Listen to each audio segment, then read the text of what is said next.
Welcome to the What is Stoicism podcast. The Stoic sage refers to the person who is perfect in their practice of Stoicism. The sage, for example, meets the high Stoic standard of always acting according to virtue. As such, the sage achieves a state of happiness, or eudaimonia, and isn't susceptible to harm from the unpredictable workings of fate. Rather than being a concrete reality that can be reached, however, the Stoic sage was understood to be an inaccessible ideal that one could use for guidance. The fact that becoming a sage is impossible is not a problem to Stoics, though. The sage is merely a target to aim at, a ruler we can use to measure ourselves against. While Stoics will do their best to adhere to its model, they also accept that human limitation, the fact that we'll inevitably fall short at times, makes perfection unattainable. A little progress every day, getting closer and closer to the ideal, is enough. Today you might not achieve perfect virtuous goodness, but that shouldn't stop you in your quest toward becoming good. It shouldn't stop you trying. It might be helpful to use Plotinus's analogy and think of yourself as a continual work in progress. Quote, "But how are you to see into a virtuous soul and know its loveliness? Withdraw into yourself and look. And if you do not find yourself beautiful yet, act as does the creator of a statue that is to be made beautiful. He cuts away here, he smooths there, he makes this line lighter, this other purer, until a lovely face has grown upon his work. So do you also. Cut away all that is excessive, straighten all that is crooked, bring light to all that is overcast. Labour to make all one glow of beauty, and never cease chiselling your statue." End quote. I think it's pretty cool that practicing Stoicism gives us access to the same set of mental tools that ancient philosophers found to be so effective more than 2,000 years ago. While we may not perfect our use of such resources like the sage, we can always improve our own application of them.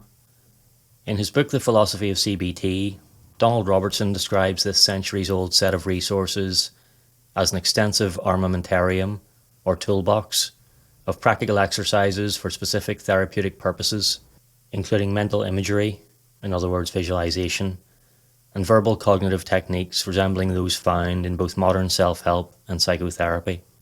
It's a powerful realization that you're building your own toolbox and that through your practice you're developing your skills with each tool a little more every day. As your ability to apply each Stoic technique improves, you'll find it easier to reach into that toolbox and extract exactly the right tool for the circumstance you're facing. Until then, however, it might seem a bit overwhelming. You might feel that learning a whole collection of techniques is too much and that you won't get to a position of proficiency with them all.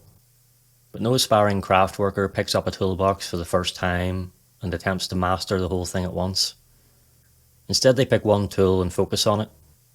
They practice with it, get to know it, and feel encouraged by their tiny bit of progress.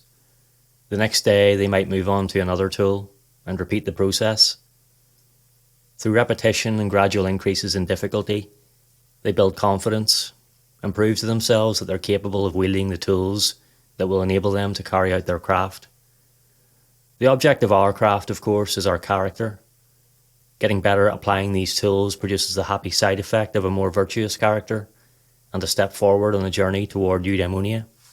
By drawing on the exercises, imagery, and techniques that Donald Robertson refers to, I try to ensure that the content I produce, especially in the micro-morning meditations, which you can find more detail on at whatisstoicism.substack.com, focuses on one idea, one tool, at a time.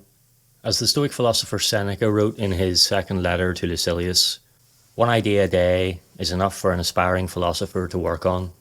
Quote, "Each day, acquire something that will fortify you against poverty, against death, indeed against other misfortunes as well.